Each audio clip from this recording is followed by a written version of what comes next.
Hi, George. This is Christian. Yeah, that's it. How you doing, man? I'm doing terrific. I can hear you loud and clear. Good. Glad to hear that. Where are you? I am in Amsterdam, actually. Uh, Ooh, not at ProCigar, but yeah. it's actually quite nice these days. Cold, but good weather. Yeah, we're it's trying to snow here right now, but I think the temperature has actually gotten low enough that it's too cold to snow. It's like, Well, I don't know, -4 Celsius. So, we're getting down there. it's similar here, but it's supposed to get better. And uh, already very excited for today's show. So uh, Oh, good. let's let's invite everyone step by step. I am told maybe Carlito will join us. Let's see. Yeah, Carlito, but I can't, I don't know because as obviously as you know, Pro Cigar going on, there's a lot happening, but I let him know. We discussed it before and I let him know and I forwarded him. So, I mean, it's not like he doesn't know how to join the show. So, I mean, last week he was sort of lurking in the background. He didn't really he didn't really say much, but he's aware. So, Very I well. I think it's a pretty good chance that he'll find some time to join us. Maybe not for the whole show, but go ahead if you want to Yes. dial everybody in and get us started. That's you run the show. I'm your guest, and I'll take everything from your cues. Let's do just that. And with that, and without further ado, nice to meet everyone. Welcome to the Light 'em Up Lounge. It's me, Christian, not Reinhard today. He is actually on a very nice business trip in Oman. So I'm very jealous here. He is experiencing warmer weather than at least George and I do, as we just found out. Right. Minus degrees. Maybe for you guys also.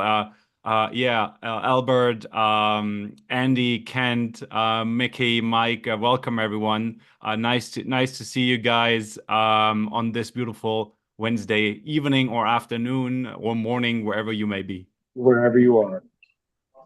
It's 11 degrees here.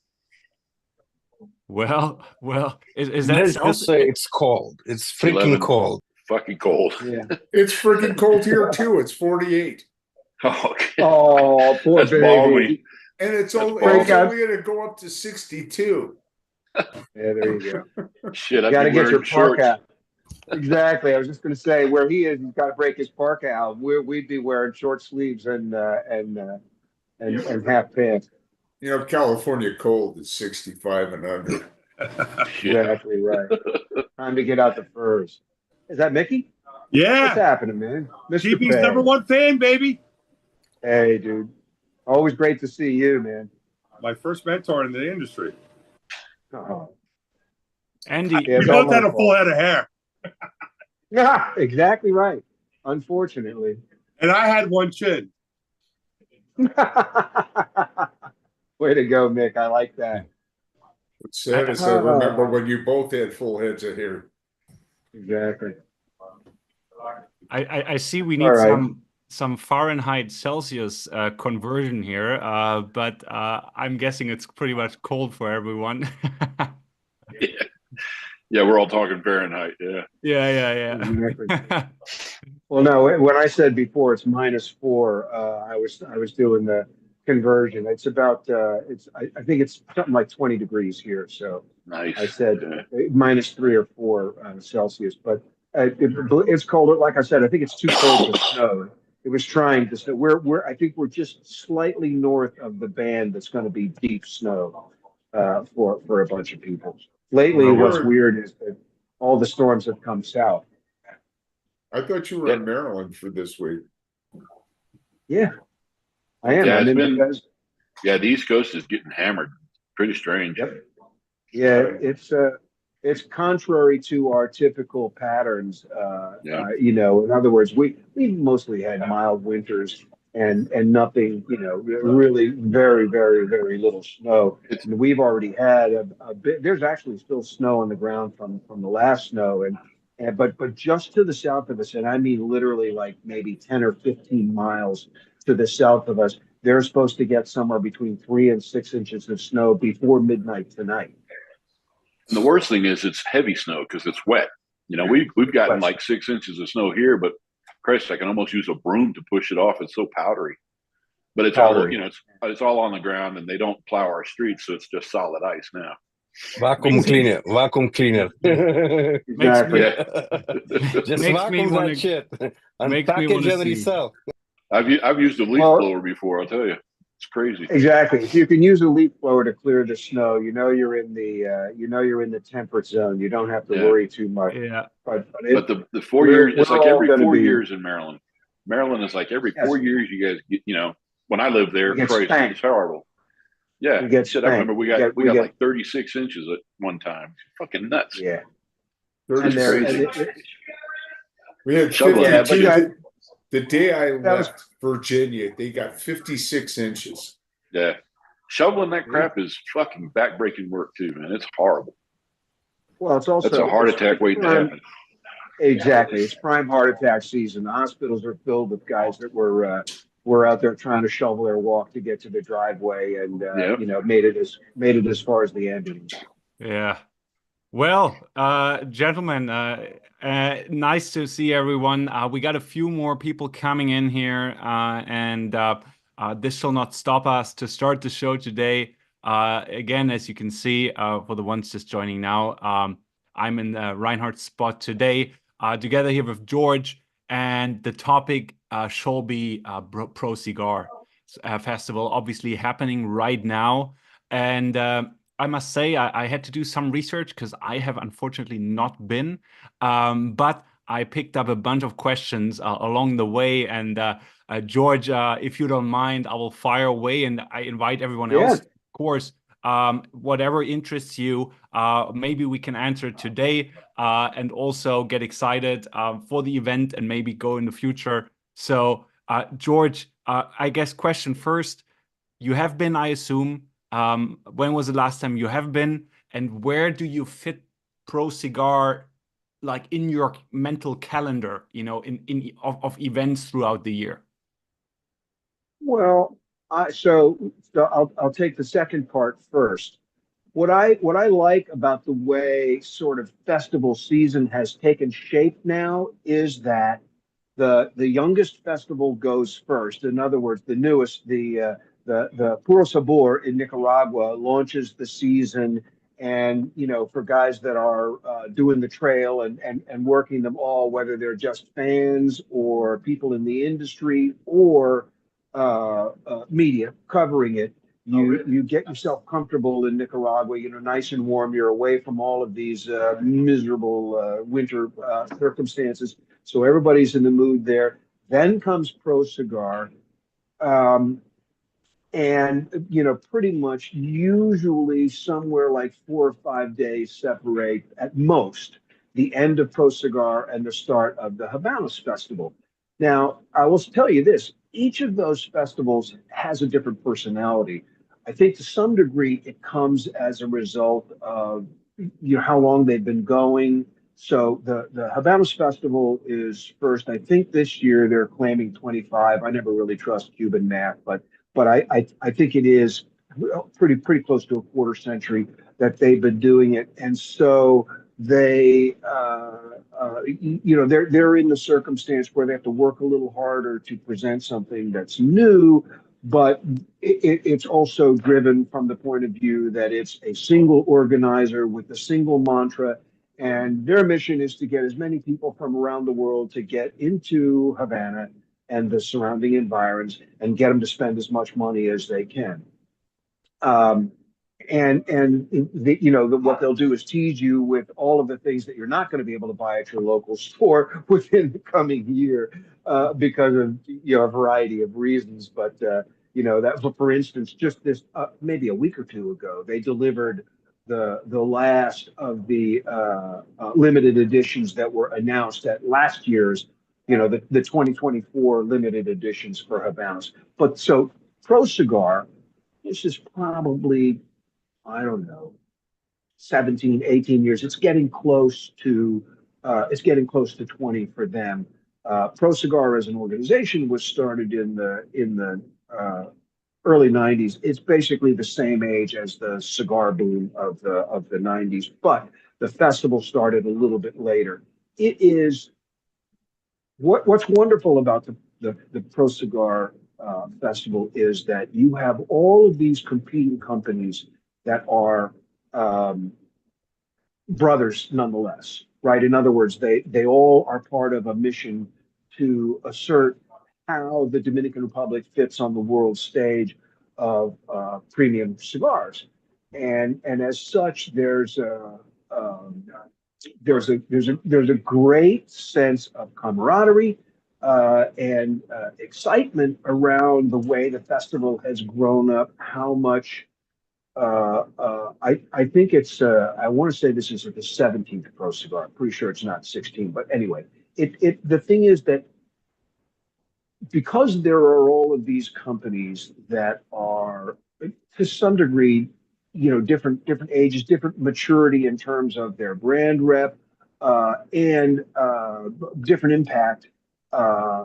There's a lot of striving, right? In other words, people are really working hard to create unique and distinctive experiences at Pro Cigar where you will come away with a deeper appreciation of whatever that brand or factory is most invested in terms of their storytelling of their position in the market, and you really can absorb a lot from that. In other words, you can actually learn at I'm not trying to dunk on Habanos Festival, but that's about mythologizing and myth making and burnishing the idea that they want to separate themselves from everybody else in the industry.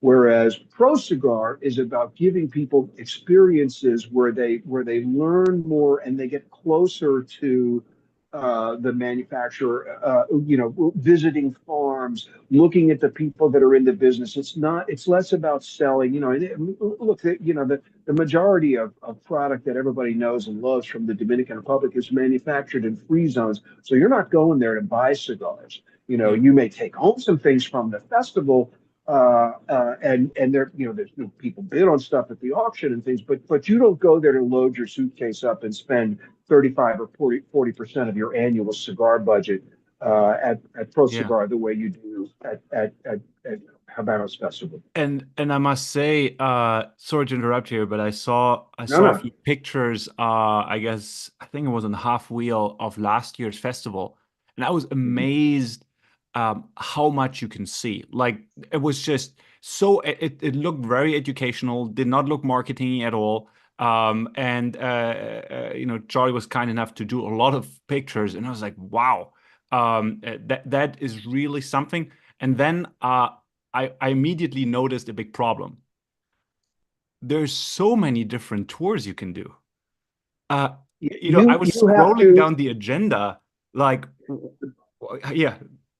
The beauty of Pro Cigar is that it engages you in a way that you look forward to, return consecutive, because the thing is that there's too much to do in any given week of Pro Cigar. So you have to opt. You pick and choose the things that you elect, opt into tours and things like that. I mean, it's always the same. It's your daytime is visiting farms or factories and going through this stuff, which really is informational. They're making a significant investment in getting you more deeper into the things that make them distinct. And then the evening is about galas, and that's pretty much a boilerplate description of everybody in the festival business. But they have a different intent, and because you have all these different organizers as opposed to one central person who's setting the tone for what the message will be, it's exciting. And so people go, and and then they're mingling later on, and they go, "Oh man, when we were at this, we were at the farm today, and we saw Lito's operation, or Hochi showed us that something incredible stuff." And the people that get down to the Chateau de la Fuente come away, and of course this year the Pro Cigar is actually split between the beginning in La Romana, which is the original Dominican operation, the what is people now call the Altadas operation, but it was really Tabacalera de Garcia. That's the origins outside of what La Aurora was always doing quietly. The Tabacalera de Garcia factory is what put the Dominican Republic on the map per se, 50 years ago. Yeah. So, but the thing is that as a result of that, what you go and you're having this exchange, and you go, oh man, I got to make sure that I do that next year when you're there, and that's what people do. In other words, they just get deeper and deeper, and it really does enhance people's brand affiliations and enthusiasms throughout the year, and they look forward to plenty. So I like the idea. What we should do is actually have a light 'em up plan for next year's Pro Cigar, where there's a lounge, there's a specific place, and where the Light 'em Up has a number of people that are there, and they share in their their duties. In other words, we cover different things, and then you can have there could be the Light 'em Up tours of the events. Here's the farm, here's the factory, from La Aurora, from General, from of course from Fuentes, it's the diversity of experience, and the way that people present is really engaging. It's really entertaining. Trust me, it's not to be missed. Though, George, what's a lot of fun is when you go to the dinners and everybody's just everybody. It's like the smallest little guy who's there visiting is talking to Benji Menendez or Carlito. I hardly ever see Carlito there, but Lito, or some of the people. It's amazing, and they come from Nicaragua. Yeah, the legends are accessible. They're there. There's no reserve. There's no it's like, oh, that's off limits or anything like that. And you're right that the first time attendee, the 10-time attendee, these guys get equal access. And look, there's some people, you look and see, and you go, oh my God, there's a reunion. In other words, there's a crew of people who come from different parts of the globe, but they meet every year at Pro Cigar at the festival, and they're like, oh, here it's just fantastic energy. I still have a box of cigars from 2015 that they give you. They give you a box every dinner. Yeah, you get it. You get which is comprised of special cigars, designed specifically for the gala evening to represent all the members of Pro Cigar. So you're getting 12 different factories putting their best foot forward, and they're But you said you still have the box. I presume there's a few things missing from it. I have one box that's full and one box that's empty. I had two because there were two of us. And cool. My wife stole the one box. Well, I have all the empty boxes, but my wife stole the one that, I don't know if you remember 2015, they had like the buildings in the background, and nice, villas around. She uses that one for decor in the living room. That's cool. But yeah, I think the only thing missing out of my full box is it was the Opus Lost City Lancero. And also because it's my favorite. Yeah. Andy, you were very disciplined. Yeah, you mean to still have them, to still have the cigars. Yeah, it's funny. I still have some from my first Pro Cigar, but I've smoked almost all the rest. And one thing and I'm not sure because this is a European show, I always say that, but most cigar festivals in the United States, even the Big Smoke, which is probably that or the Great Smoke, probably the best in the U.S., you generally get what I'd call mid-range cigars. When you go to Pro Cigar, and I think Habanos and Puro Sabor are like this as well, you get the very best. You get cigars that are, you get an Andalusian Bull usually from La Flor Dominicana. You get rare stuff from Fuente, rare stuff from Davidoff, and usually it's things that maybe haven't even appeared yet that you might see later at the trade show. So you're not just getting a box of cigars each night, you're getting their very best. You're the sheep from Getting, Davidoff. Hope that year. you're getting the top of the pops, yeah, like a Zodiac cigar or an Opus, which is not completely outside of theirs. Speaking of that, and talking about things that are saved, I'm about to light up a 20 Oh, you year bitch.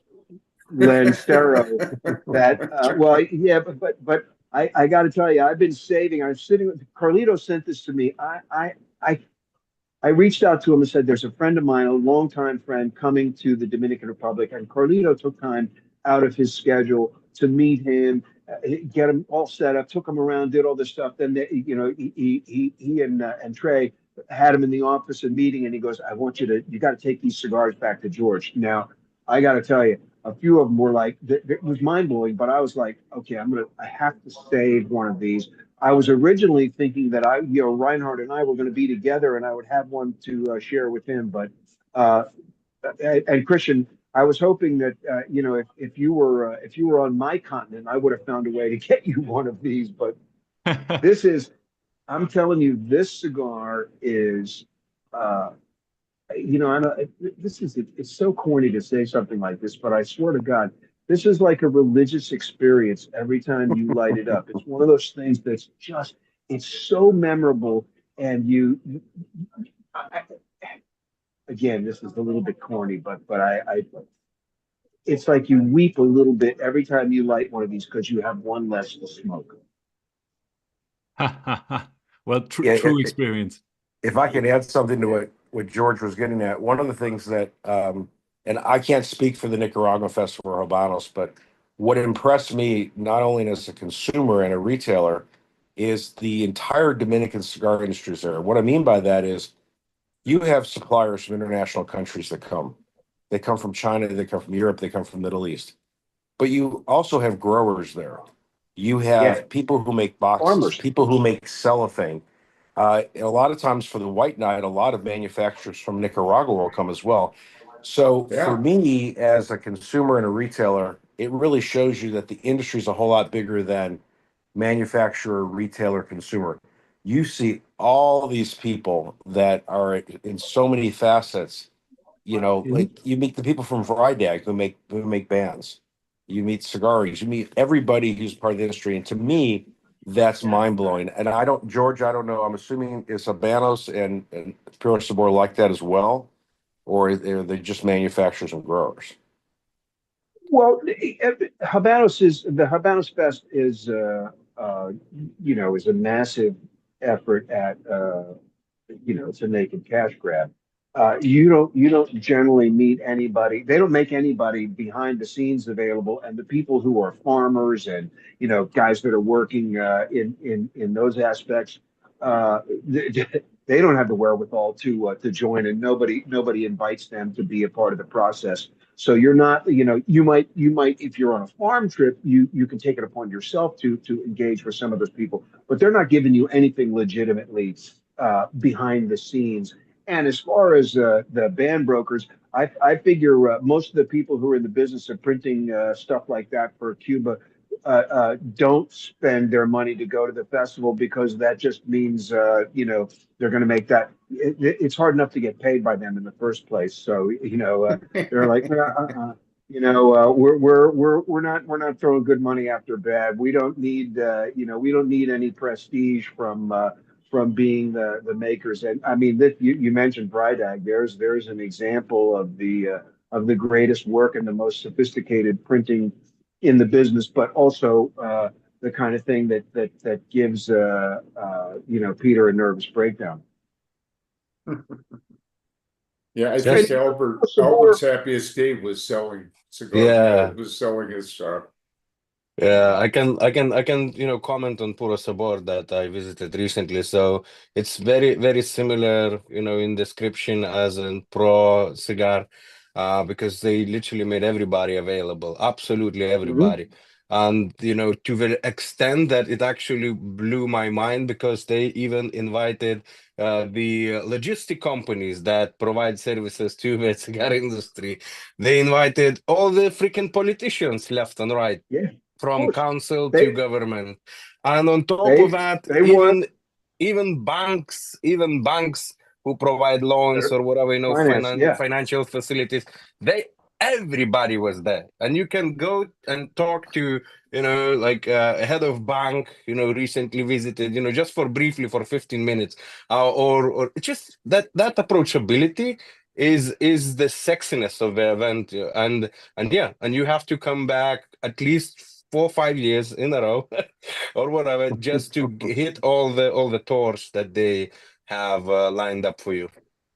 And they Another work thing, hard to make sure that from year to year, there's more to learn, there's more to see, and there's more to know. But Yeah. you're right that they're very transparent in terms of showing you how many people are involved in getting tobacco from the seed bed, to the finished product. That there are so many hands and there's so many aspects, and they want you to know. And that's a listen, there's real power in that because listen, think about it for yourself. The first time that you ever see somebody rolling a cigar, you go, "Oh my God, this is it's an art. It's not a this is not a trade the way we think of like a plumber or an electrician. Nobody watches a guy wire a circuit box and go, man, that guy is a master of his trade. But when you see a cigar maker working, evaluating and shaping, and especially these guys that are like, the best that are on display at festivals and shows and stuff, where they're sitting there making cigars that without a mold, they're creating these beautiful Old Cuban style. Yeah. Yeah, it's phenomenal. It's compelling. Speaking of going multiple times, George, how often you been? And maybe actually, quick question to everyone, if you don't mind putting a number in the chat. How often you been to Pro Cigars, each one individually? And George, you go first. When was the last time, and how often you've been? Well, it's probably at least 6 or 7 years since I did Pro Cigar, and I'm ashamed to admit that it's probably been closer to 10 years since I've been to the Habanos Festival. But that's you're talking about having been there from the very beginning. In other words, in the days, a lot of this stuff, Pro Cigar really, the whole concept emerged out of a conversation that me and a bunch of cigar guys were having in New York City at the dawn of the boom, when I was at Cigar Aficionado and trying to get people focused on participating in larger scale events, and then it sort of rolled from there. And so I was around for all the early Habanos festivals, for the conception of Pro Cigar, and the development. But I'm just I'm an old geezer, admiring the success of all this from a distance. I'm so happy to see how it has matured and grown, and the impact that it has. In other words, when we were first starting this out, people were talking about, and especially something like the Habanos Festival. That was for people who were in the trade for the most part. They made up the early attendees and maybe their most well-heeled customers. So it wasn't like it was a success to have 200, 250 people there, and now 800, 1,000, 1,200, and there'll be the attendance for Pro Cigar. There'll be people from 20, 30 countries. I mean, it's a global phenomenon, and that speaks to the expansion that what that is about the power of cigar media to Yeah. draw everybody in, as opposed to having this. Michael says, I just disrespected every tradesman. That was not the intent of the comparison. I don't want some plumber to come in and go, yeah, I'm going to flood your house.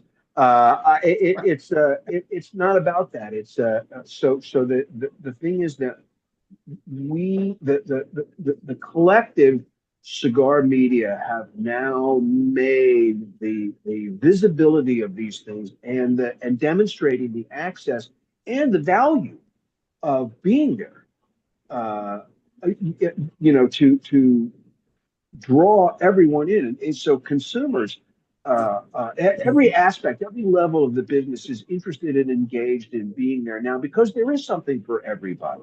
Yeah. Right. In other words, there's benefits to being there if you're a retailer, if you're a consumer, and or if you're a person that's involved in the support. Whether Yeah. it's making boxes or humidors or accessories, bands, cellophane, everything else. It's all. There's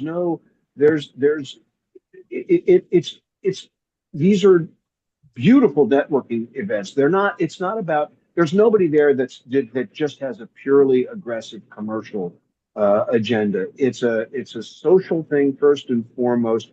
It's educational almost by osmosis. But in terms of enrolling people in their understanding of the joys of the cigar business and how global the community is, these things are Yeah. they're the very, very best.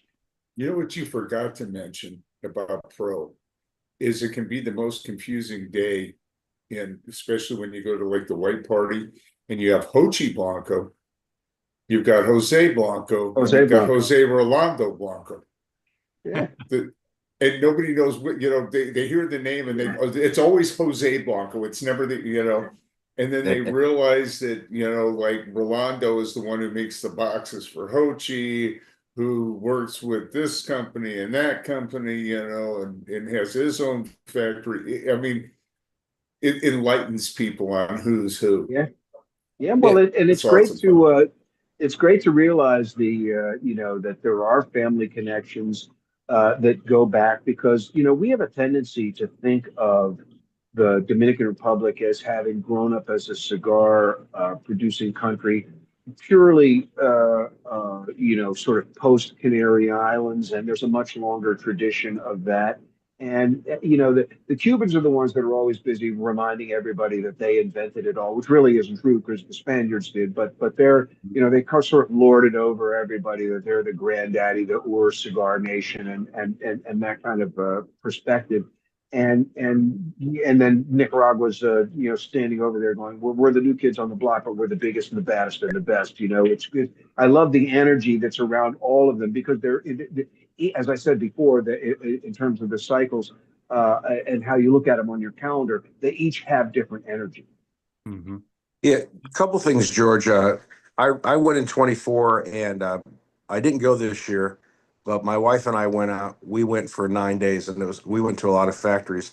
And one thing that's really impressed me the last few years in the Dominican, Andy will probably recall this. When I first went to Pro Cigar in 2015, you had to be very careful where you drank the water. You never wanted to get a salad. You never wanted to get ice.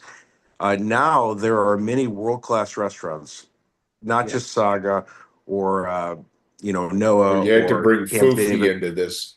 Oh yeah, but like I went to a restaurant called Tanu, which the kid studied in Peru under a Michelin star chef. He's been open 4 months. Yeah.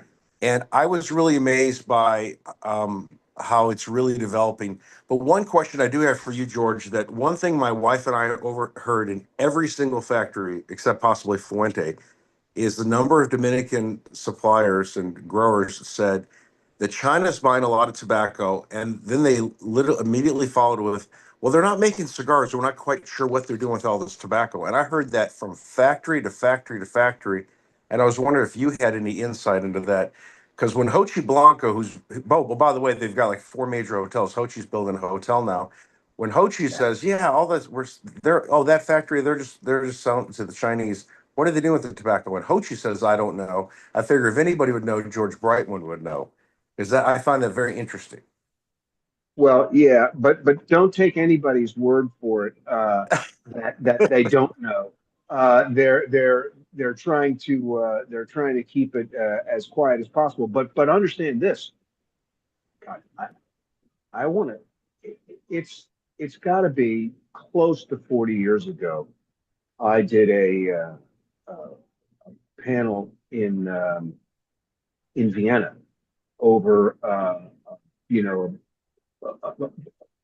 like like Intertobacco. It wasn't Intertobacco. It used to be every 3 years a festival. The Chinese were there, And oh my God, it was so painful watching these guys make their presentation because they were obviously speaking from a script that they learned phonetically, and they had to repeat. You know, you got like a when you sat in at their little seminar, they distributed you a 5-page document, which was the presentation, and these guys were up on stage, literally, you know, saying it word for word because that's how they rehearsed it. And they had no, you know, there was no ability to interact with the audience and take questions or anything like that. But these guys cornered me after my presentation and said, "We need your advice. We want to hire people to come to China to teach us how to make cigars. We're already contracted with people, and I won't talk about who, but that we're already contracted with people to bring seeds here and start farming." And so it's not as if they're trying to weasel their way into the business is a new phenomena. It's just that now you have people that are actually financially engaged in partnering with developing, you know, what could or could not be something that they can lay claim to. But believe me, the first thing that they're going to do is say, "Oh, well, we're making a world-class blend.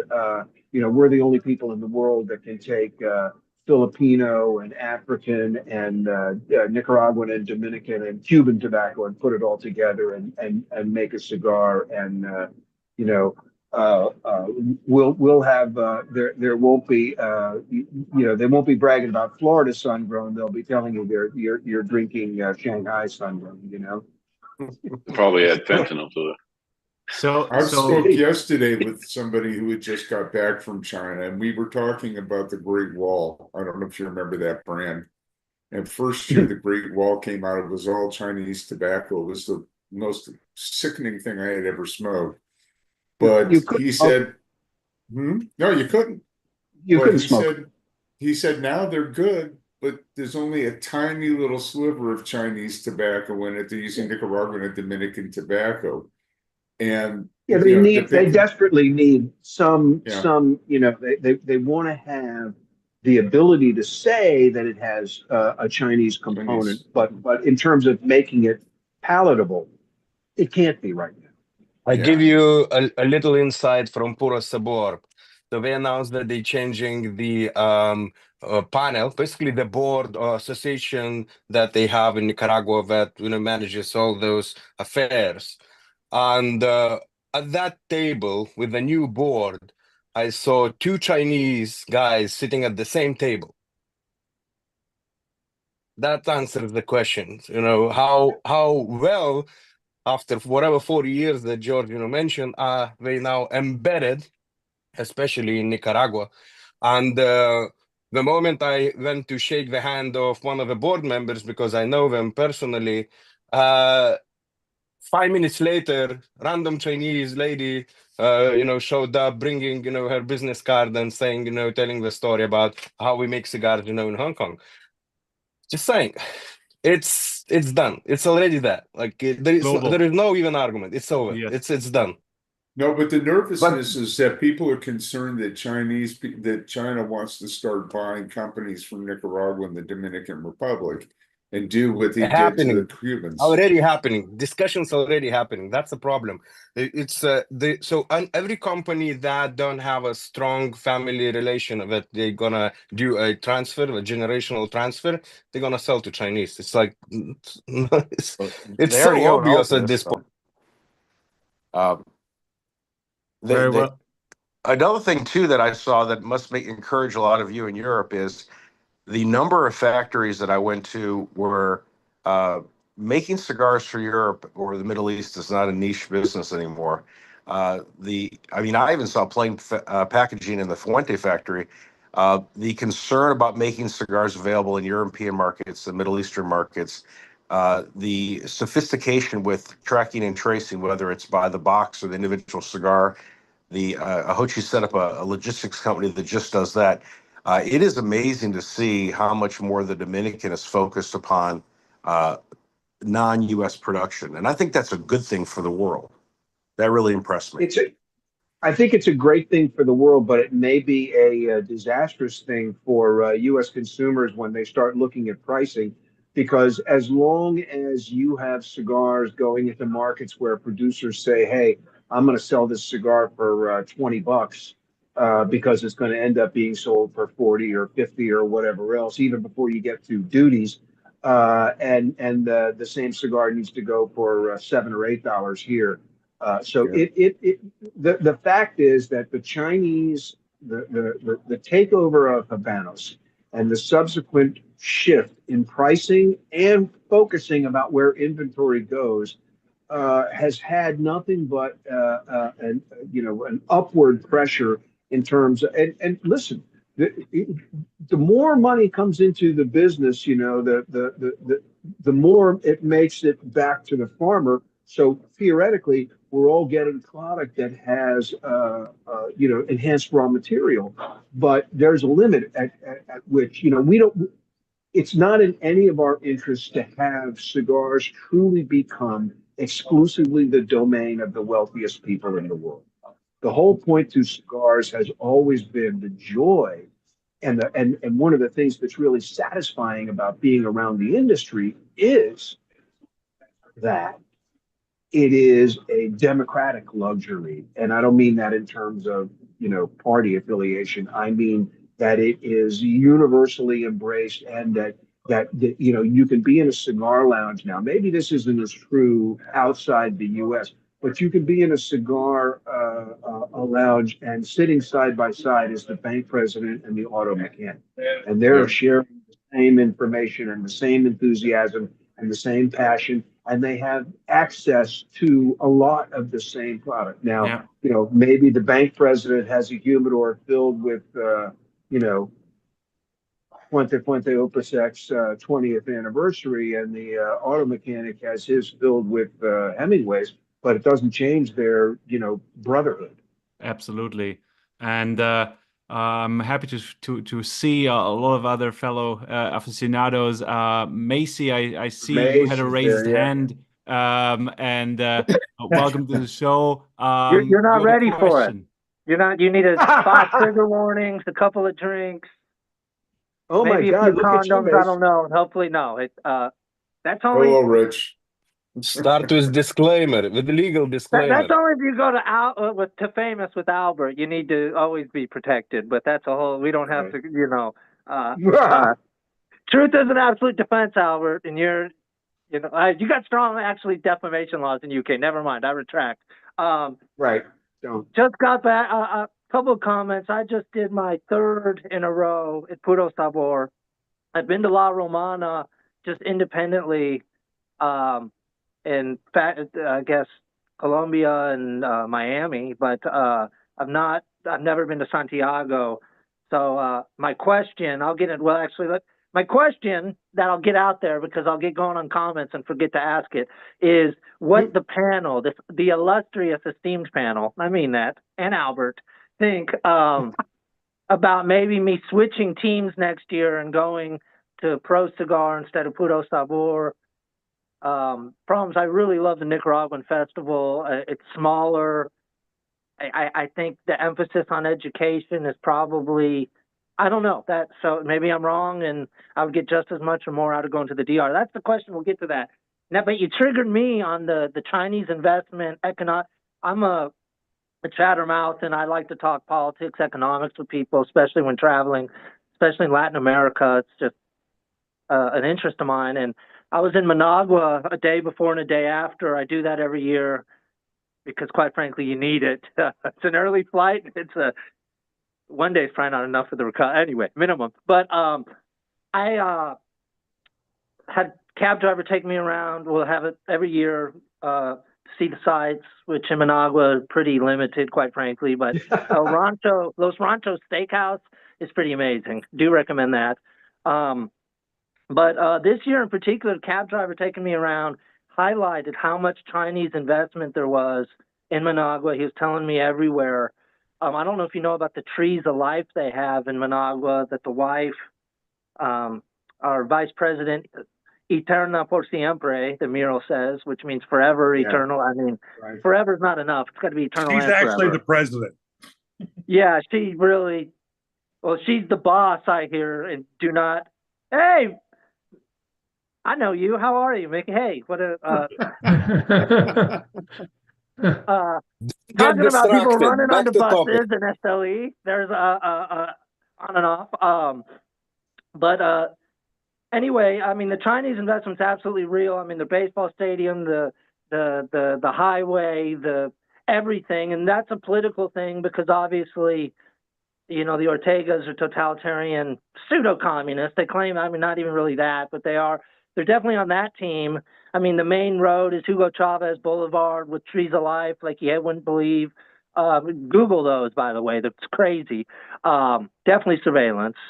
So I think the Chinese, but let me say this. Here's my sunshine. I'm actually not worried about it. I'm a Catholic. Like, what concerns me is when I went to a barber shop in Esteli and they were talking shit about me, calling me Yankee, and I had to leave because there was class resentment like I've never sensed before. Like, I'm worried about kind of the anti-American hyperbolics and all that stuff. Like, if Chinese want to come in and participate and to the highest bidder, that's fine. That's capitalism. I find it ironic that we're worried about communist countries engaging in capitalism. I thought that's what we wanted. I'm not worried about that. I mean, and I'm not worried about prices going up. I'm seeing more discounts as a consumer than I ever have. So I'm not worried about, I mean, I think the market's going to solve for all of that. And whether we like it or not, that's what's going to happen.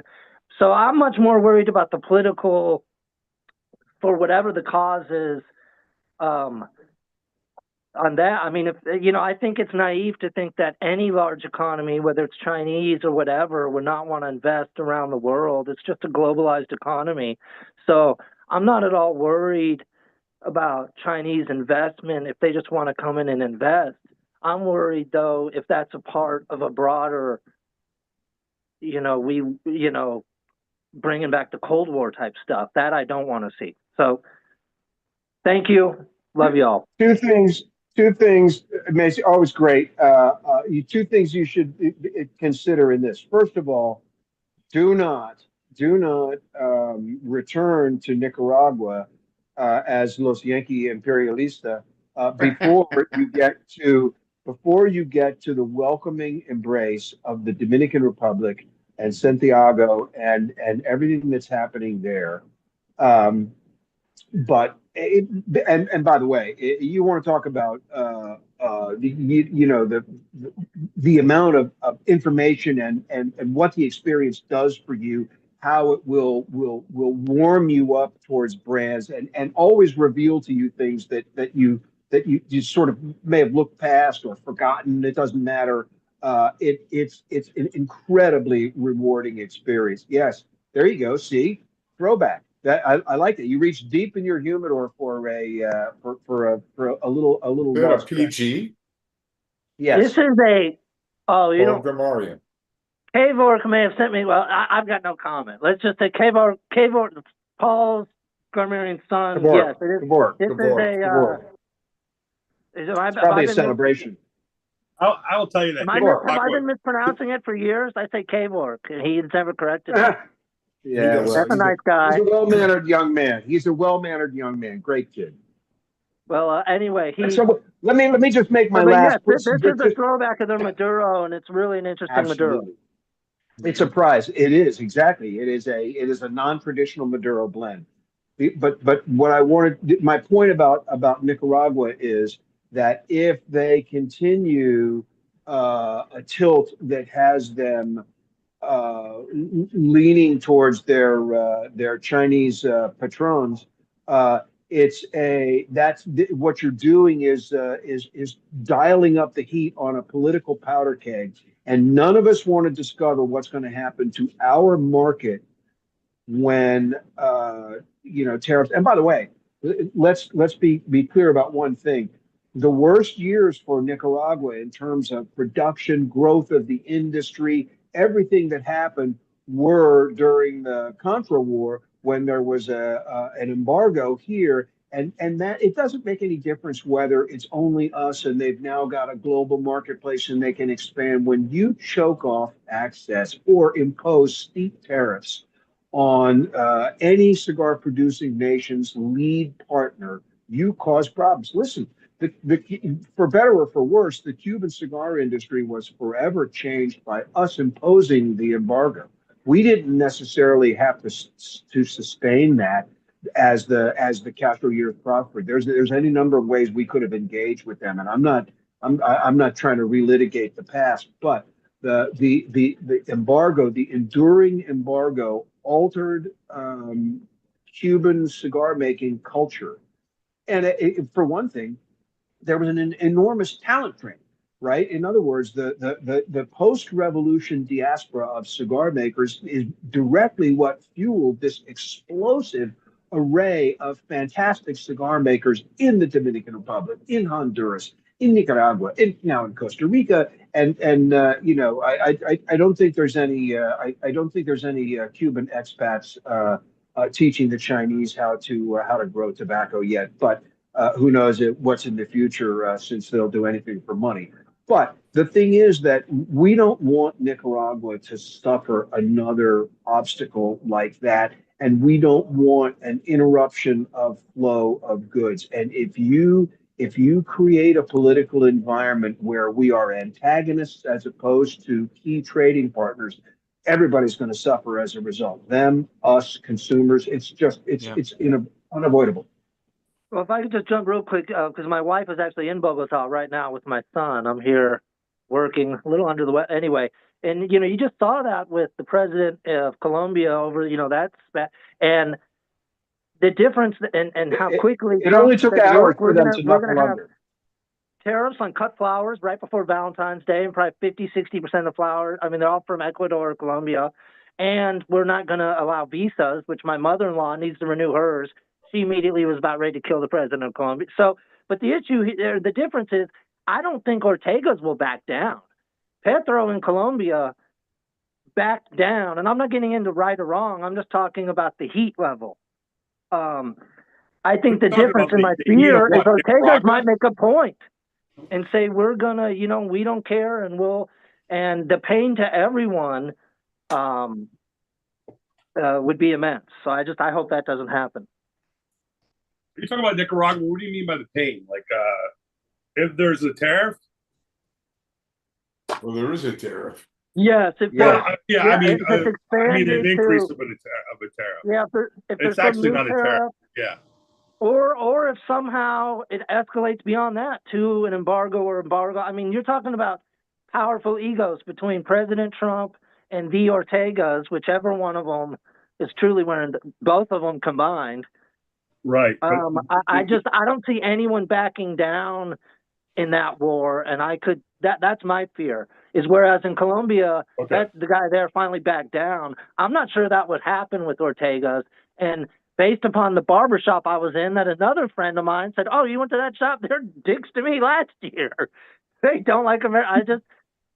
I just hope that doesn't happen. But the problem is, it's in the political interest of Ortega's to do. I mean, that's their line. Well, there's a couple things. First of all, Managua is completely different than the rest of the country.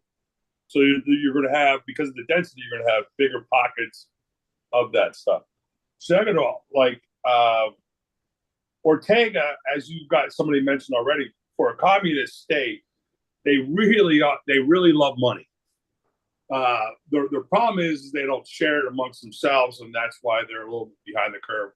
Plus the little political, debate. When it comes to the current administration, I think they got their hands full. And the big cry for tariffs was more to capture the attention of the big boys.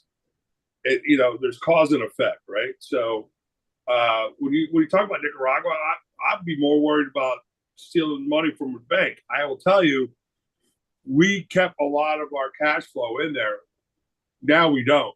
We bring it in as we need it. And that had to do with the last election that happened, because the Brits were coming in, smuggling money, and for the other side, the Americans too.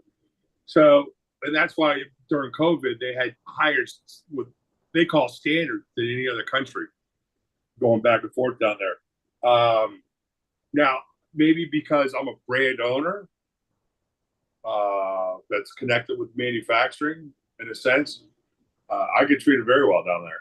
Managua, I don't spend much time there. I don't have time. I keep saying I want to see the volcanoes. Last time I had time, I went to Ometepe, go see Oscar, those maniacs, Felix. Yeah. But I mean, those guys put whiskey on their Cheerios. But I think Nothing you can't keep up with, Mickey. What's that? Nothing you can't keep up. Nothing you can't keep up with. Oh well, yeah, that's been altered a little bit. But talking about the festivals, Nicaragua's festivals, I've been to a bunch of them. They've been a little inconsistent, but they're getting more consistent now that they got their feet under there a little bit. It's completely different. You got to look at DR. If you look at the cultures, DR is like the upper class. What was the other country somebody said? Oh, Cuba, I'm sorry, is the upper echelon. DR is upper class. And Nicaragua is a middle class working to upper class. When I first started going down to DR with Davidoff and doing the tours, which back then was like, cigars, because that was the impetus of cigar tourism. And what happened was this guy by the name of Raymond Schur, who was an absolute maniac. He goes, "Yeah, I went to down here." So that's I go down. I look at Nicaragua today, and it's growing so much. Reminds me of DR the first time I went down there and watched cockfights with Hanky and Benji and all those guys. So not like two guys going at it, but they actually took the razor blades off and they put the little plastic nubs on there.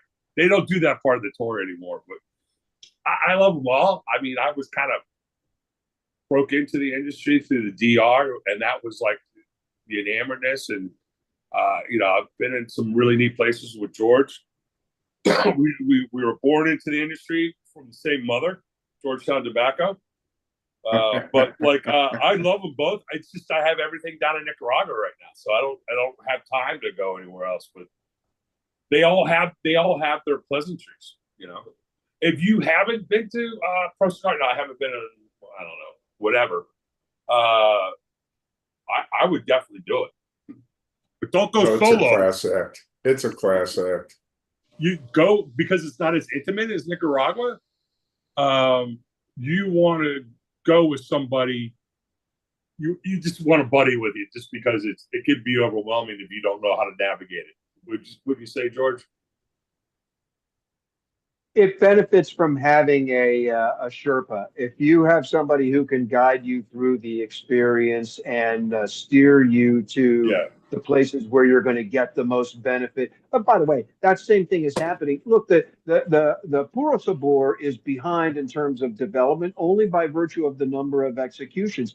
They'll get every bit as good because they're all engaged in the same mission. They want people to wrap their arms around the companies and the brands that are there, and it works. It's beautiful. I mean, the passion, what's ignited when people go something like that and come back, they become unpaid ambassadors, and it's extraordinary. But the thing is that I think there is an aspect to the way that ProCigar is organized, which to your point, Mickey, is a little bit more urbane, is a little bit more polished, and it's a little bit more settled. In Puro Sabor, you still feel like you're taking a wild ride in the back of somebody's pickup truck. Not this year. Oh no, not this year. Well, this year. I will add, Albert. I've tried to go to Puro Sabor 3 of the last 4 years, and to get them to return a phone call or an email, it's impossible. I literally said, "I have money. I want to go." And I got no response. And I got all the responses, no problem. I got WhatsApp number within 24 hours. The guys responded, made the changes to the group. I even, moved, Macy to my group, just to annoy the Yeah, that's fucker. the point, and it So messed up everything. And yeah, it's I'm gonna have to reach yeah. out to you and Macy and that get your I, contact I information. actually agree not with Albert on this, I had no But problems but I whatsoever. love the Wild West. Albert, I was not trying to denigrate Puro Sabor in any way, shape, or form. I'm just commenting on the difference in personality of the experience and the energy that they bring. And Mickey was saying it's more working class. You're gonna, no matter what, you're gonna get more exposed to the dirt end of the business as opposed to the marketing and the post process. Well, Yeah, I When agree. you're I when you're I in there. I, I agree. I agree on underbelly. If you look at the country and I stayed, longer. I stayed for 2 weeks, not just Pura Sabor, but a couple days before, and then right. basically after. I wanted to explore. I wanted to see, the country as it is. And I have friends, living in Nicaragua, from UK, from all over Europe, and I went to see them because they're doing business, just how the whole climate is. And to Mhm. be honest, it's improving exponentially. And you can call Chinese that they help, that's not challenge was always crime rate, and the crime rate was reduced tremendously. And my Yes. my my friends wouldn't lie. They literally told me, Albert, like, I had like electric fence. I'm not kidding, around my property, and now I don't need that, because I can walk, during the night, no problems. Like, so it's improved significantly. And this year Puro Sabor was organized in a way that I would say a lot of even events in UK, they need to step up game, because they really were kicking this year. Mhm. Maybe going back to Pro Cigars here, and George, there's another question that I wondered or wrote down when I looked at the agenda of this year. And you said you've been a few times. You've been there also at inception, practically. Yeah. Is there anything where you look at the agenda that still surprises you, or we're like, oh, this is new? Does it happen at all, or has it always been, tours, white party, and the great community and all that? Or every now and then does something catch your attention here, and it's like, oh, interesting. This is new. Overall, I'd have to say no, that there isn't a surprise per se, because it look, they all have essentially the same mission. What I like is that the style of the experience, how they're trying to engage with the people that come, the different organizers for events, the different factories that are hosting, or the farm tours are they're all making real efforts to be open and informative without banal lecturing and stuff like that. So it's they're it's organically better because they learn from experience, they learn from hearing what customers react to, and the more of them you have under your belt, the more polished you become at staging these things and making transportation easier, the access from accommodations to the places where you're going to engage in a farm Yeah. or a factory tour, and then how you get to a gala. What I'm pleased by is that as you look at the things that happen at the galas, in the evening affairs, the sophistication of the way that the evening is staged, and what they see when it comes to the auctions, is night and day from what it was in the beginning, and Yeah. and that also speaks to, if you think about it, the business cigars are presented in a way now which is so modern in you know bands, boxes, presentation, all of these things. There's a great level of sophistication, whereas it used to be, look, I'm worried about the box factory having enough hinges. I just want my, the boxes to open and close properly, and to have reasonably consistent engraving. The cliches be formed properly for stamping the wood and things like that. Now, man, you have color, you have size variations, you have style. All of this has happened, and the entire industry has benefited from this. But believe me, it began in the Dominican Republic, showing the sophistication that the Dominican Republic could bring back a style of presentation for things, like humidor boxes, all the things that are around the stories of the cigars that were contained, that rivaled what Cuba did in the 30s, 40s, and 50s, which were, works of art. I mean, the brothers that used to make these presentation humidors in Havana City in the 1950s was unrivaled until we got into the 90s and the aughts in the Dominican Republic. Yeah. In other words, and if you look, Nicaragua is coming up that curve in terms of the sophistication of the packaging and presentation. And the Cubans are essentially just reliant on the Chinese to provide, a elaborate presentation. It's not made in Havana anymore. Yeah. We spoke a lot about Nicaragua and with Cuba. To my recollection, many cigar of the years are actually from Nicaragua. And is there a level of like let us make the event of the year, sort of? Let us try to maybe get one notch up in the ranks, or is it all no? We're all family. It's all cool. Nicaragua, you do you, we do us. Or would you say there's some friendly competition when it comes to those festivals? Man, I'm not talking about comparing the festivals to each other, because each of them have their spirit and the organizers that are driving, and they're all essentially in the same mission. But when it comes to the participants in the individual festivals, believe me, they can be all about brotherhood when they're front facing, and we're going through these things, and it's great. These are guys that know each other and respect each other. But man, behind the scenes, it's bloody murder. It's like, I'm looking to outdo you. I don't want your product and your story and your prizes to outdo me. And that's phenomenal. I mean, it's incredibly that's so beneficial for consumers, right? In other Absolutely. words, you have that striving. Absolutely.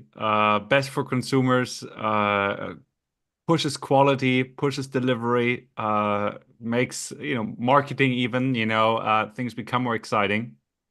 It's original. It's the culture of being able to distinguish yourself. And remember, the mission of the festivals is to get people more familiar with all of the things that go through. So in other words, it isn't just, okay, it's about a farmer growing tobacco and then it's about the guy in the factory. There are all these intermediate stages and all of these things that are there.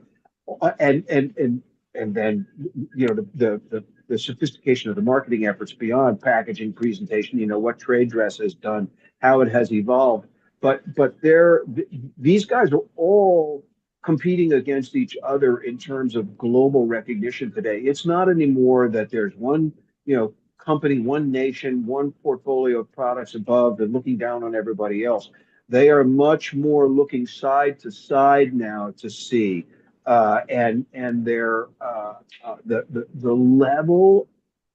What we're really fortunate about, that both ProCigar and Puro Sabor have fostered, is that the manufacturers are continuing to invest in the tobacco, in the raw materials that they're using, and the skill level of producing. So in other words, they have not gotten so far to the state that, like the beer wars, their label and their TV commercials are more important than the juice they're putting in the bottle, right? It's these guys are driven to create the best possible cigars and achieve recognition. And it, it used to be that there was, sorry, not to make this, it's not about me and stuff that happened back in the day, but it used to be that everybody was striving for the recognition from Cigar Aficionado, and everything else was picking shit with the chickens.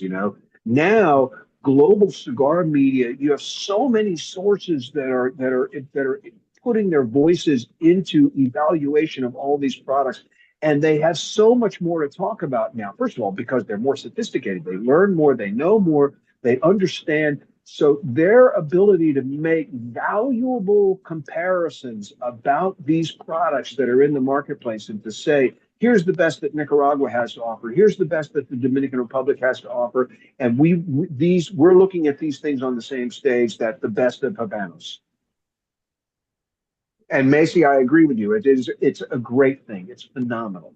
But the fact that the festivals succeed at making their most loyal, their most engaged aspects of the audience deeper in their commitment and their understanding. Look, we've got people here that are arguing, saying, no, you're misjudging Puro Sabor. It's better than you think. And, coming here. And at the same time, I'm sitting here telling you, listen, if you've been to Puro Sabor and you love that energy, you've got to get yourself a Pro Cigar to see where it came from. Well, like Raymond Scher, who was the global ambassador at that time, and one of the last guys that was that close to Zino Davidoff before he passed, his whole thing about when I was there at the beginning of the Davidoff trips was to get down there and embrace the culture, get a part of the culture. Yeah. And then it was why Davidoff's so important about the culture, and then why their cigars were so elite. When it comes to festivals, I think nobody's going to go into doing anything without trying to be the best. So having a realistic term about how you're going to scale that up, right? DR so close to Cuba too. Well, I guess everybody's close. I'll tell you, I used to see the Minister of Agriculture in the Dominican Republic a lot more than from Cuba, a lot more than I've ever seen or heard being in town in Nicaragua.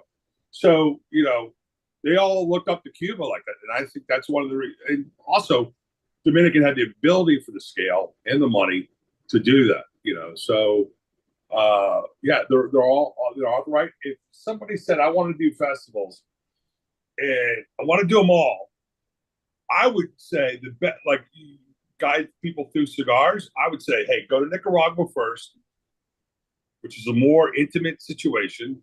Learn, get your arsenal, get your tool belt together, in a sense. Then go to DR, and then if you can swing it, get to Cuba. I think that's also, if it's the first time that you've done exploring outside the country, or the first time you've been a cigar tourist, which is that and lounges are probably the two biggest things in the last 10, 15 years. That's the best way to ease into it and just jumping in, feet first. It's a great combination of both. Yeah, Raymond used to say also that it's the experience that's enhanced by the cigar. It's not the cigar that's enhanced by the experience. Well, Zeno would say that too, with a cigarette in one hand and a cigar in the other. Only at a certain time of the day. Only at a certain time of the day. Zeno smoked cigarettes during the day when we were all together and working, but at night he always had his number one, and that was it. But the thing is that you mentioned Raymond. Raymond is the guy. Without Raymond Shira coming here to launch Zeno, the cigar boom probably would have been 10 years later than it was. Raymond is the guy because he had been, he was basically Zeno's godson. Raymond is the guy that developed these extraordinary media relationships. So when Davidoff wanted to tell the story of why they were leaving Cuba and why they embraced the Dominican Republic, Raymond was the guy that orchestrated all of that. He had the relationships, he had the trust, he had the ability, he had everybody on fucking speed dial in his head. So he could reach out to the people that mattered, and that was global. It wasn't just about being in his buddies in France and the UK. It was he could reach to Hong Kong, to Singapore, around the world, and get people to listen to essentially what was Zeno's philosophy about excellence. And don't forget, for better or for worse, the Davidoff brand mantra, let's say, is derived from how he distilled excellence in cigar making in Cuba into what they did. Because if you think about it, the 80s was probably the last truly, maybe the early part of the 90s, the last truly great era of cigar making in Cuba. And in that time, Davidoff successfully deposed legacy brands from Cuba, which had 200-year head start, 150 really, but call it a long time, decades and decades advantage over it. And Davidoff ascended. They basically created a new top of the pyramid. And eventually, what happened is that the Cubans had to come up with new brands to occupy the space that Davidoff created over all of their legacy. And taking that philosophy about how he went to Cuba and said, all right, I'm going to distill everything great that happens here into one place. I'm going to make relationships with a select group of farmers. I'm going to have one factory do things my way. And it's going to be, we're going to have one idea about our packaging. And then, in that, they made this extraordinary change in the global understanding of what the hell is going on in the cigar business. And then they transferred that to the Dominican Republic. And at the time, people were like, wait, what are you doing? And there was a lot of pushback in the beginning. And then they embraced what was happening from the cigars. And that was the spark that lit this enormous sense of competition in the Dominican Republic. And people who had been there making cigars for a long time said, oh, we got to up our game. We have to change the way we're approaching making cigars here and how we're telling the story. Speak up, Rich. You've been trying. Yeah, I'm doing my best to try. Yeah, there you go. George, I heard in the news that the Pope was in the hospital. I was relieved to find out it was the Italian guy in Italy, not you.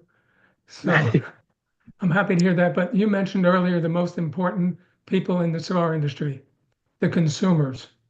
You told the story about how it's homogenizes everybody. You don't know who is who in whatever. Happened to my dad when he was still alive. Took him to a little shop in South Philly, and we chatted for a while. And we go in the back, and there's some guys sitting in the small lounge. And the owner of the shop said to my dad, he said, Al, which guy's the best criminal attorney in Philadelphia? And I said, I don't know. He said, well, sitting next to that one that you don't know is the janitor from South Philadelphia High School. And then a guy raises his hand, a tall black man, about 6'4", starts chatting. And my dad realized that they played golf together on the other side of Philadelphia. So there's some great things going on at ProCigar, great things going on in ProCigar. But some of the events that are being done for consumers are terrific. I've not been to Rocky Mountain, but I hear that's great. I've been several times down here to the Ybor City Festival, which next year is going to be a week long instead of just a Saturday evening and a Sunday. It's going to be a week long now. And there's always, it amazes me because people say, a crowd like that, what's the problems? Well, I've been told 3 years ago, it was almost 15,000 people on a Sunday through Centennial Park in downtown Ybor. You know how many arguments there were, fights there were, shouting matches? Not one, because people are there enjoying cigars, the music, and the other people. Cigars are the great equalizer. It's amazing to me. Yeah. And I'm glad to see that you're healthy. Yeah, exactly. Thank you, man. Appreciate the recognition there. Let me tell you something. I want us to all mark this. This time next year, the Fuente factory in Nicaragua should be, really up and running, operational. I believe that you're going to see a tremendous level. There's going to be a new enthusiasm about going to Puro Sabor and seeing what's happening there at Fuente, as opposed to the other things that they've all been a part of. I believe that they will change again. They will make a new level of competition is the wrong way to say it, but everybody's going to have to go, oh, we have to up our game. Yeah, that's already happening. For the moment when they first at their tobacco storage facility down there. He's laughing at what Mason just typed about. What's that? Yeah. Andy, he's laughing at what Mason just typed about Saka. Yeah. Don't go on the Noxa tour because Steve Saka won't let you in on the tour. He's control at the gate. I swear, he and I got into it. I said, Steve, I came down here for a tour, and I can't. And anyway, I'll never let that. He makes good cigars. He's got fuck you talent, but anyway, it's not a tour. I think there's a famous song Steve Saka was very upset this time, in Puro Sabor. You could read the man. He was annoyed. So many, I don't know what happened, but he was very annoyed. I had a chance to, have a conversation with him, but he was just so annoyed, I don't know what happened to him. I hope everything is fine with him. That's issues with his father dying. Issues with his dad. He's half academic, half like poo. That's just it. I love him. Cracks me up. Yeah. But George, it'll be a couple of years before the cigars produced at the Beauty and the Beast, Carlito's new factory in Nicaragua, will be out there, but the factory itself will be open before the end of this year. And hopefully I'll get a chance with my wife to go down there and visit that later this year, just to hang out with Carlito in Nicaragua instead of the DR. But what I'm telling you, how he approaches it, what he's going to do, what's happening there is going to make everybody else go, okay, now we got to step up again.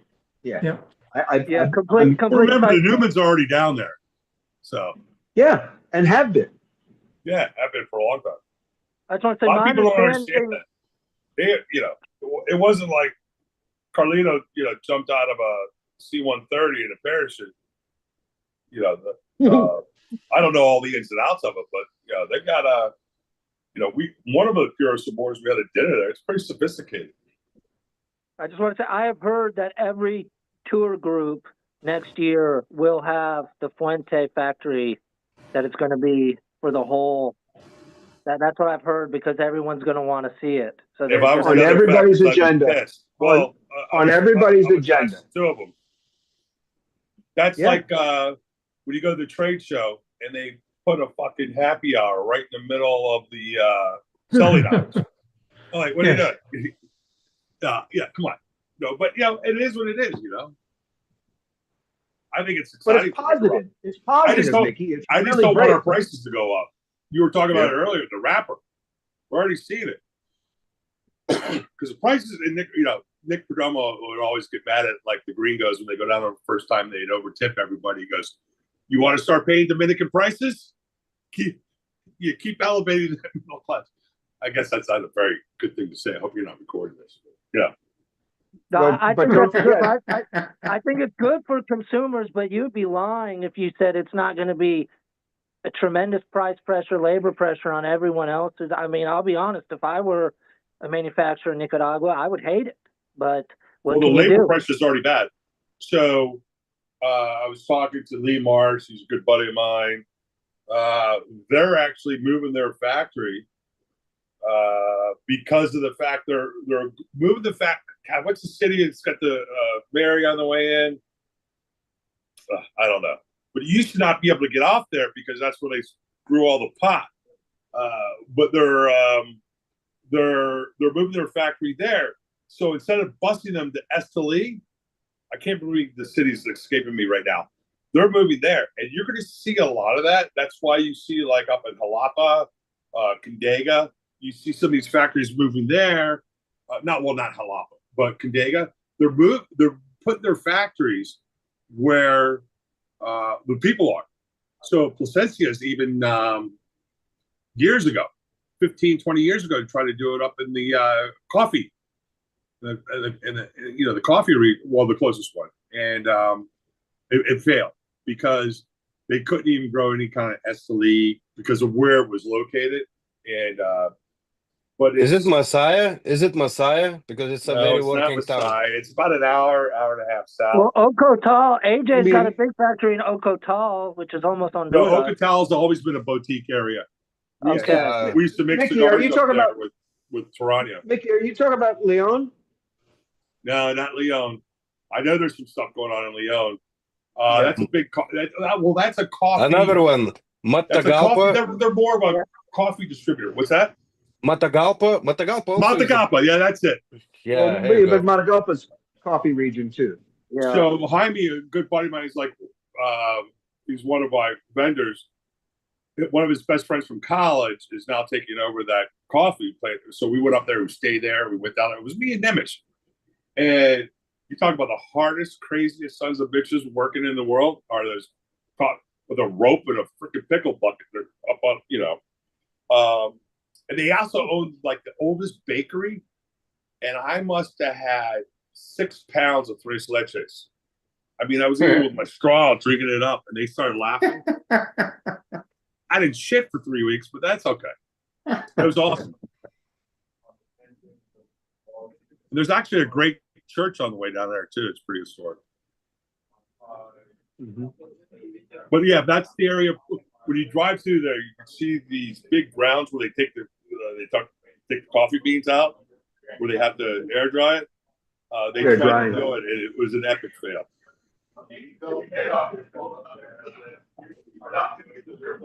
Well, there's plenty of there's price pressure on the coffee market right now too, and so they're it's a bulk producer, so they have major issues. It's all about sorting and grading there. What was great about that too is like the coffee that's domestic. So everything they got domestic, everything's either domestic or export, like the beef. Domestic beef is like the skinny cow that you're seeing down the street, walking down the road. The export cow is the one you don't really see that's kind of out there eating where the green stuff is. So they export all their good coffee. Well, at least this section of Nicaragua that I was visiting with. And they sell the grade 2, grade 3, whatever their grading system is, to the locals. Man, that stuff was fantastic. It was unbelievable. Well, don't forget, part of that is that because they're doing the roasting, everything they export is green beans.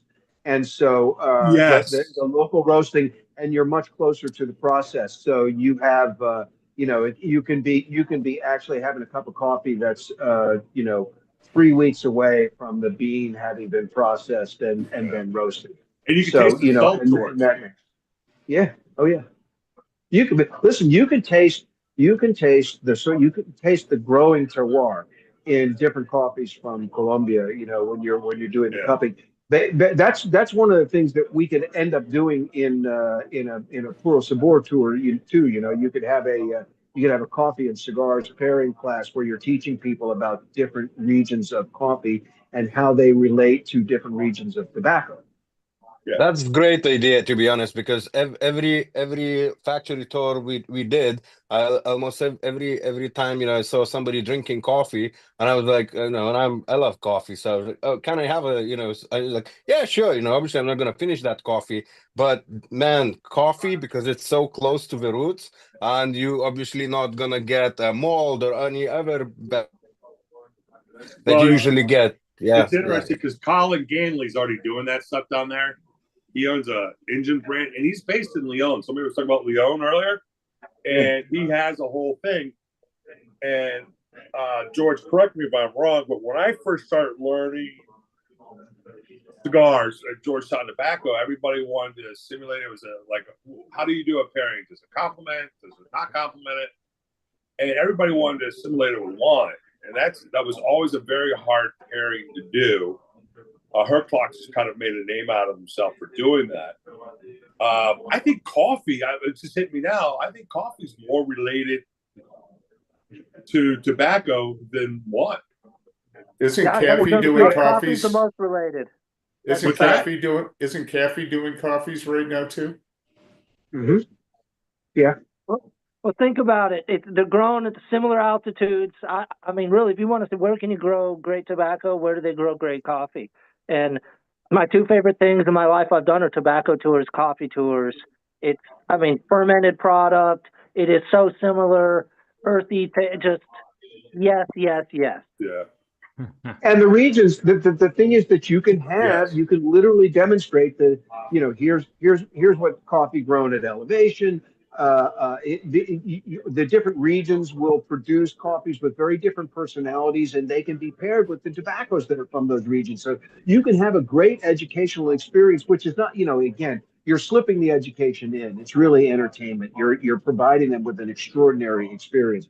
But I will say, listen, Mickey, as far as the idea of the pairing, if you're ever, if somebody says to you, I want to do a wine pairing with cigars, the answer is really easy. It's champagne. Champagne goes great with every cigar, makes everything great. But man, you start trying to pair red How did wines we have with to do our cigars. Davidoff dinners? Remember? There you go. Yeah. When we had to all the follow time, still the same, gastronomy model, we still didn't going smoke. on. Oh, the Swiss, especially the high Swiss, the Sieg Heils, they're like, no, you don't. I think even Zeno, you would know better than I would. Zeno didn't smoke during dinner. You had a cigar. I mean, you had a number one and champagne at the reception. You sat down and then you had your demitasse or whatever afterwards. You had your dinner. You had your dinner paired with wines, and then after dinner, there were any number. And by the way, here's the other choice that is absolutely sensational for a cigar and will make virtually any cigar from anywhere in the world better. Try it with Calvados. Try it with what? I'm sorry. Calvados. Oh yeah. Calvados, apple brandy. Oh yeah. It's. I'm telling you, the experience is absolutely phenomenal. Speaking of Calvados, that family's shipping more to China and the Middle East than the rest of the freaking country is together, by the way. And he built his own hotel house to entertain. Back in the day when Burns had the dessert room allowed smoking upstairs there in Tampa, I would always enjoy some Calvados with a Don Carlos. Somehow the Cameroon wrapper and that Calvados was just, what a great match. It's magic. It's absolutely magic. He had the wine. Good rum. It was like the wine barrel seats, right? And upstairs at Burn, it had the wine barrel seats where you went up for dessert and the cigar. Yeah, there was a dessert room up there with a piano player and stuff back in the day. And great thing. Another crop that pairs great with wine is chocolate. And the war for cocoa beans is horrible right now, trying to get it. Heating up. When we did the Professor show a couple of years ago, Jeremiah had a chocolatier from Belgium in, and he's talking about how do you compete with Nestle and Hershey and these guys. You got to find the best crop from the best area and shake hands and be, marry their daughters just to get the beans that you need to make chocolate. It's amazing how some of these industries blend, fermentation of the cocoa beans and the chocolate. Unlike the cigar industry, like Pete Johnson and Yanni. Yep. And cigar industry is the catalyst. That's the funny part. If you take champagne on its own and you take coffee on its own or you take any drink on its own and you think, okay, so what I'm gonna pair it with, and we are lucky we can pair with cigars, not so much the rest of the population of this planet. A few points. There's rum that they finished in Calvados barrels. Thank me later. Man, that stuff's pretty good. Puts a great finish on the rum. I know barrel rum's got. If you ever see that, I really recommend it. But going back to, I have a friend actually at the festival, the crazy Canadian Albert. He went to Ometepe Island and was hanging out. He was eating criollo, the yellow cacao, incredibly rare stuff from Ometepe. And I said, you know how rare that is? He had no idea what he was eating. I said, you bastard, do you have some of that? Can you share it? And he did not. He had no idea. I said, that stuff is... You ruined the momentum. You're supposed to steal it from him. You don't want that. That's shit, He didn't know enough. Was that Paul Stulak? Was that Stulak? No, it's a crazy Canadian name. Well, Paul Stulak is crazy. Oh, yeah. Well, George and I, one of the countries George and I were together was at his festival. This is the bush guy. This guy's from way up north. He hunts his own meat. He was comparing the quality of a ocelot pelt he bought in a market to the furs that he has himself de-skinned. So this guy's a wild man. Yeah. Well, Stulak is great. But final point is on the you're talking about coffee and all that. I think the relationship between coffee and tobacco really stands for a proposition. And Nick Melillo, on this same chat, I asked him, where would you like to grow tobacco where it's not grown? He said, I'd love to do it in Ethiopia. And if you look, I bet so much African tobacco could be tremendous from Kenya, Ethiopia. It already is. I mean, Cameroon. He never used the same plot twice. Yeah, I imagine there could be a lot of great leads coming from all over that continent. Yeah. Well, gentlemen, we are together for 90 minutes, and I really appreciate everyone's time. George, your time joining us today. It's been great seeing you guys. I want to close it with something that Albert just said. And I had to write it down because it's so good. We are lucky. Yeah. We are lucky. We can pair champagne with cigars. We are more lucky than everybody else. So that's exactly right. In those words, have a great week, everyone. Feel free to stay, but again, it's been a great show, and I want to officially close it. Christian, thank you, and thank you for stepping in at the last minute for Reinhard and doing such a capable job. I think we kind of stampeded the whole thing. We basically just took it over ourselves. No, it's all good. It's all good. I appreciate that. I love it. Thank you all. Thank you all for participating. Thanks for the input and the lively debate. Yes, always good seeing you, George. You're the best, man. Thank you, George. Thank you, Chris. Amazing stuff. Good to see you all. Thank you. Thanks, all. Great time. Bye, everyone. Thank you, guys. Stay a step ahead of the cold. Stay a step ahead of the freezing. Trying. Hey, George, did you get the pictures I sent? Yes, I did. Okay. Thank you. Just want to make sure. And we have to tease out. I want to print some of them, and we'll do some. I want to use some of them around some gifts, to send some cigars out. Remind people of them days. Happy health. Thank you. Great show. I'm still surviving. I'm still alive, like you and Brenda. It's one breath Take it at easy, a time. Rich. You're a young guy. Wait till you get a little bit mature like me. Yeah, there you go. As long as I keep behind you, we're okay. Well, I won't be 79 till July, so I'm just a young July kid. what? 29. I'm July 3rd. Oh, well, good month. Yeah, he was almost independent. Well, George's birthday is signs easy to remember. It's the same day as my wife's, September 20th. Yeah. September 20th. I'm the 14th. Exactly. I'm the 14th. So. Yes. Yeah, I'm getting